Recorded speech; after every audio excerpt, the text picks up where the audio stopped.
Assalamualaikum warahmatullahi wabarakatuh, teman-teman. Jumpa lagi bersama saya Anton. Kali ini kita akan membahas soal P3K keperawatan. Ya, langsung saja kita ke soal yang pertama. Pasien laki-laki berumur 78 tahun dibawa ke UGD karena jatuh dari kamar mandi.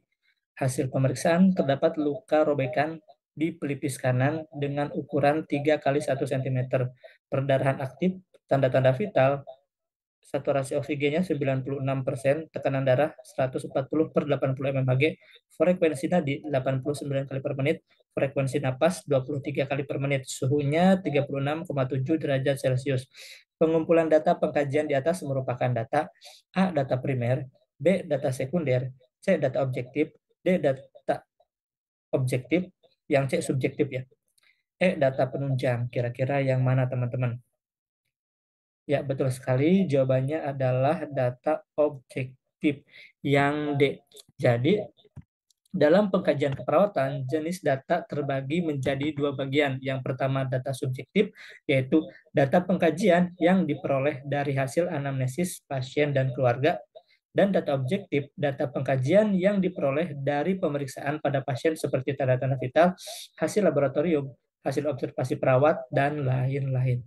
Kalau data primer itu data yang diperoleh dari hasil wawancara, kuesioner, kemudian hasil pemeriksaan. Data sekunder itu data yang diperoleh dari data yang sudah ada, misalnya dari rekam medis atau data di dinas kesehatan, itu termasuk ke data sekunder. Kalau data penunjang itu contohnya adalah hasil laboratorium, ronsen, CT scan, MRI, dan lain-lain. Itu termasuk ke data penunjang. Baik, kita ke soal berikutnya. Seorang anak berusia 8 tahun datang ke poliklinik anak dengan keluhan batuk dan pilek. Kok matanya batuk ya? Ini tipe. Perawat akan mengukur berat badan anak tersebut. Berapakah berat badan ideal dari anak tersebut? Oke, kira-kira jawabannya apa, teman-teman? Ya. Jadi rumus berat badan ideal anak 1 sampai dengan 10 tahun itu adalah 8 plus N ya, teman-teman. 8 plus 2N, maaf. Gimana ya cara menjelaskannya? Bisa ini enggak? Buat catatan. Nah, di sini mudah-mudahan kelihatan ya. Turunin dikit. Oke. Jadi rumus dari berat badan ideal anak 1 sampai 10 tahun itu adalah 8 kurang besar ini. 8 ditambah dengan 2N. N-nya itu adalah tahun. Berarti 8 ditambah 2 dikali dengan 8. Maka sama dengan 8 ditambah dengan 16 sama dengan 24. Maka jawabannya adalah yang B. Kenapa balik lagi ke sana ya? Maaf.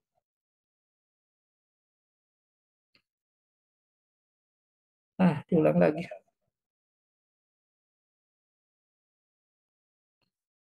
Oke, tadi kita sudah bahas ya, ini data objektif. Kemudian ini 24 kilogram. Nah, ini tulisannya buat ngotret-ngotretnya saya simpan di bawah. Yes, keluar lagi. Oke.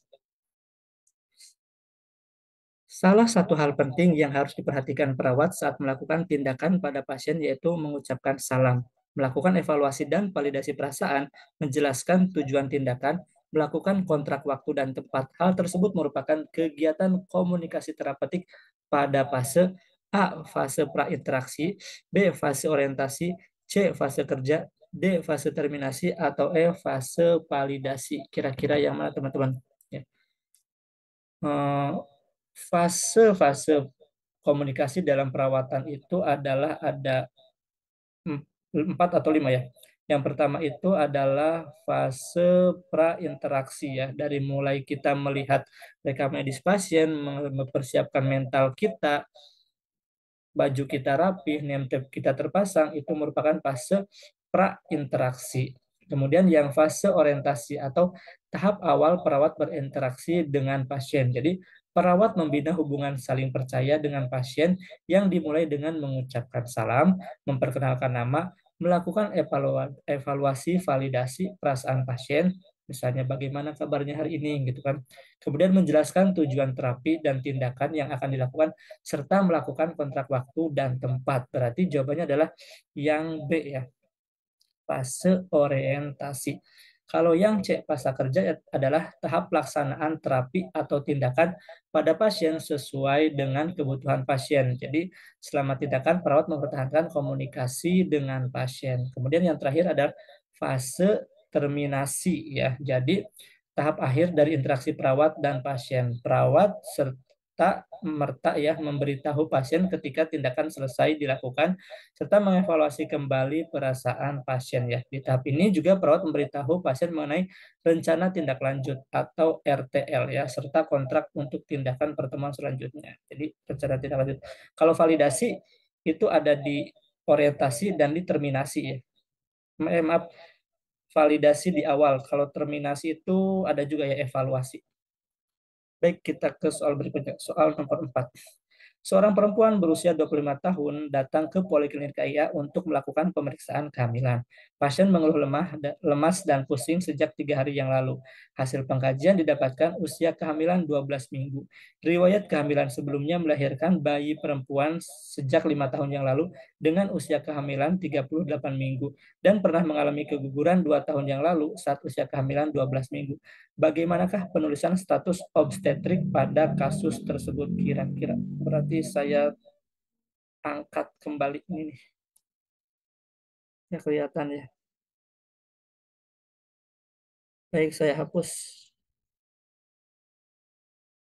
Berarti kita tulis dulu G, P, A. Oke. Hamilnya itu berapa kali? Kan berarti sekarang lagi hamil. Kemudian sebelumnya melahirkan bayi perempuan 5 tahun yang lalu ya. Berarti partusnya 1, kemudian kegugurannya juga 1. Dan sekarang hamil, berarti hamilnya yang ketiga. Oke. G3 P1 A1. Jawabannya adalah yang C.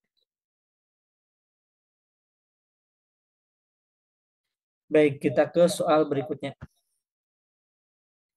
Seorang anak berusia 2 tahun dibawa ke IGD dengan keluhan buang air besar cair 6 kali sehari, muntah 2 kali, tidak mau makan. Hasil pemeriksaan didapatkan anak tampak lemas, mata terlihat cekung, mukosa bibir kering, kulit sekitar anus berwarna merah. Suhu tubuh anak 37,6 derajat Celcius, denyut nadinya 120 kali per menit.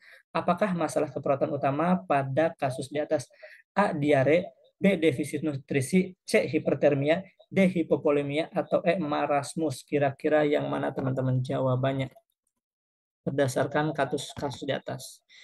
Ya, jadi berdasarkan kasus di atas terdapat data yang mendukung penegakan diagnosis keperawatan hipovolemia, yaitu pasien mengalami diare, muntah, badan lemas, mukosa bibir kering ya teman-teman. Kemudian mata cekung yang menandakan anak mengalami dehidrasi atau kekurangan volume cairan akibat diare ya. Dan muntah juga ya, ada muntah 2 kali. Maka jawabannya adalah hipovolumia ya. Yang D. Seorang soal berikutnya. Maaf, saya agak-agak teler, ini sudah jam berapa nih? Jam 11 malam.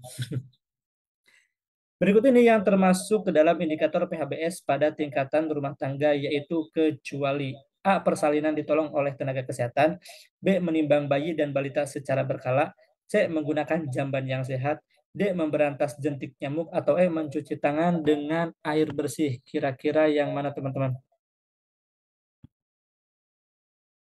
Yang lebih ke spesifik ya. Apakah A atau B atau C atau D atau E? Baik, ada 10 indikator PHBS di tatanan rumah tangga ya. Nanti saya sertakan deh keterangannya di samping video. Yang pertama itu adalah persalinan ditolong oleh tenaga kesehatan, bidan, perawat, atau dokter. Kemudian pemberian ASI eksklusif usia 0 sampai 6 bulan. Kemudian menimbang bayi dan balita secara berkala setiap bulan di posyandu. Kemudian mengkonsumsi buah dan sayur setiap hari ya, 3 sampai 4 porsi sayur, 2 sampai 3 porsi buah. Melakukan aktivitas fisik setiap hari minimal 30 menit per hari. Menggunakan air bersih yang tidak berwarna, tidak berbau, dan tidak berasa. Cuci tangan dengan sabun dan air mengalir. Kemudian berantas jentik nyamuk. Menggunakan jamban yang sehat, tidak merokok di dalam rumah. Ya, jadi jawabannya yang mana teman-teman? Jawabannya adalah yang E ya. Yang E itu hanya cuci tangan dengan air bersih, padahal harus pakai sabun ya. Jadi jawabannya adalah yang E. Soal berikutnya. Seorang perempuan berusia 59 tahun dirawat di ruang saraf dengan stroke. Pasien mengalami penurunan status gizi drastis. Perawat yang bertanggung jawab telah melakukan tindakan sesuai dengan perencanaan dan anjuran, namun belum menunjukkan adanya perubahan. Setelah berdiskusi dengan kepala ruangan, perawat PJSIP berencana untuk mendiskusikannya dengan tim kesehatan lainnya secara bersama dengan dokter spesialis dan ahli gizi. Kegiatan yang direncanakan pada kasus tersebut adalah A. Handover. Handover itu serah terima ya. B. Pre-conference. Pre-conference itu adalah konferensi sebelum melakukan tindakan asuhan keperawatan dipimpin oleh penanggung jawab saat SIP itu. Dan jadi setelah operan mengadakan pre-conference ya, membagi tugas. Kemudian kita memberikan asuhan keperawatan. Nah, sebelum operan kita melakukan post conference ya. Kemudian refleksi kasus refleksi kasus itu kalau terjadi sebuah kasus ya, maka ada diskusi refleksi kasus. Atau yang ronde keperawatan. Kira-kira yang mana teman-teman? Ya, sudah cukup jelas ya. Jawabannya adalah yang ronde keperawatan. Jadi, pada kasus PJSIP berencana untuk mendiskusikan dengan tim kesehatan lainnya secara bersama dengan dokter spesialis dan ahli gizi karena pasien mengalami penurunan status gizi secara drastis. Sementara pasien juga telah diberikan tindakan sesuai dengan perencanaan dan anjuran, namun belum menunjukkan adanya perubahan. Jadi, ronde keperawatan itu dilakukan apabila ditemukan kasus baru atau pada kasus yang tidak menunjukkan perkembangan selama rawatan dengan semua intervensi yang sudah dilakukan sesuai perencanaan dan anjuran. Ronde keperawatan melibatkan semua tim kesehatan yang berkaitan dengan kondisi pasien. Soal berikutnya. Seorang ibu postpartum 6 jam yang lalu ya. P1A0 mengeluh nyeri di daerah perineum. Adanya apa nih? Pentrapapan apa ya? Keluar dari vagina. Pasien merasakan letih dan lemas perdarahan. Ya, maaf ya, ini perdarahan lebih cocok ke perdarahan ya. Pasien merasa letih dan lemas. Langkah awal tindakan keperawatan yang tepat pada kasus tersebut adalah A. Memberikan terapi IVFD, B. Menghitung volume darah yang keluar, C. Melakukan pulpa hygiene, D. Melakukan perineal hygiene, atau E. Menganjurkan bed rest. Kira-kira yang mana teman-teman jawabannya? Ya, jawabannya adalah menghitung volume darah yang keluar, teman-teman. Langkah awal tindakan keperawatan adalah dengan menghitung volume perdarahan terlebih dahulu untuk mengetahui klasifikasi perdarahan pada pasien dan mendapatkan terapi yang tepat. Ini perdarahan ya. Ini tipe mengetiknya lagi ngantuk. Baik, soal berikutnya. Dari 5 pernyataan di atas, manakah yang merupakan hubungan komunikasi terapeutik antara perawat dan pasien? Mungkin nulis soalnya itu angkanya ini adalah di atas tapi berubah menjadi di bawah. Mungkin nanti saya edit. Pertama, terjadi untuk tujuan yang spesifik, dibangun atas dasar kebutuhan bersama. 3, terjadi secara spontan. 4, informasi yang disampaikan hampir sama di antara pihak yang terlibat. Dan yang kelima, orang yang terlibat spesifik. Kira-kira yang mana teman-teman? Yang ditanyakannya adalah dari 5 pernyataan di atas, manakah yang merupakan komunikasi terapeutik antara perawat dan pasien. Jadi komunikasi terapeutik itu adalah komunikasi yang di dalamnya terdapat unsur terapi, teman-teman. Jadi ada perbedaan antara komunikasi terapeutik dan komunikasi sosial. Komunikasi terapeutik itu adalah terjadi untuk tujuan yang spesifik. Pihak yang terlibatnya itu adalah spesifik antara perawat dan klien. Perawat klien memberikan informasi yang berbeda, kemudian dibangun atas dasar untuk memenuhi kebutuhan klien. Sementara kalau komunikasi sosial itu adalah terjadi secara spontan, tidak direncanakan secara spesifik. Kemudian pihak yang terlibatnya juga bebas, informasi yang disampaikan hampir sama antara pihak yang terlibat. Kemudian dibangun atas dasar kebutuhan bersama semua pihak yang terlibat. Kalau yang terapeutik itu adalah dibangun atas dasar kebutuhan klien. Maka jawabannya adalah 1 dan 5 ya. Terjadi untuk tujuan yang spesifik, yaitu kesembuhan pasien. Orang yang terlibatnya juga spesifik. Jadi yang D. Soal nomor 10. Seorang perempuan berusia 25 tahun sedang mengandung berteriak histeris setelah kehilangan suaminya yang meninggal dunia akibat kecelakaan yang lalu lintas 2 minggu yang lalu. Dia diajak keluar oleh temannya. Ya, pasien tersebut menyalahkan teman suaminya dengan terus-menerus mengatakan ini semua salah dia. Kalau saja tidak mengajak suaminya pergi, tentu suaminya masih hidup. Berdasarkan kasus tersebut, apakah fase kehilangan yang sedang dialami oleh pasien tersebut? Kira-kira yang mana, teman-teman? Di sini ada kata seandainya ya, teman-teman ya. Jadi jawabannya adalah yang bargaining atau tawar-menawar. Jadi fase pertama itu adalah denial ya. Denial itu penolakan ya. Misalnya ini mimpi ya, ini pasti kamu bohong, berarti itu penolakan. Kemudian anger, anger itu marah ya, mata mengepal, tangan mengepal, mata merah, bicara keras itu adalah tanda-tanda marah. Kemudian bergaining itu menimbang-nimbang, ada kalimat seandainya seandainya gitu kan.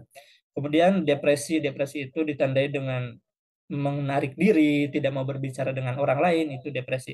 Dan acceptance itu adalah penerimaan. Jadi klien sudah menerima keadaannya. Baik, coba kita lihat nilai kita berapa ya. Oke, simpan progres, simpan isi loading.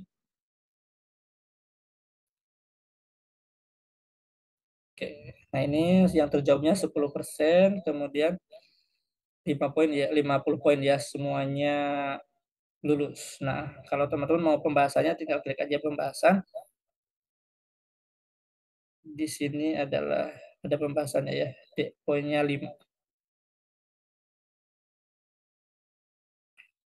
Baik teman-teman, bagi yang mau ikut bimbel ya, bimbelnya akan dilaksanakan akhir bulan. Silakan teman-teman klik link di bawah di deskripsi atau hubungi kontak person yang ada di bawah ya. Ada bimbel P3K dan ada bimbel CPNS juga. Nah, di sini ya ada CPNS, ada P3K. Di P3K ada tryout, latihan soal, kemudian ada video pembahasan. Kalau nanti sudah kita bimbel, yang tidak sempat ikut misalnya lagi dinas, nanti video rekaman Zoom-nya akan dimasukkan ke video pembahasan.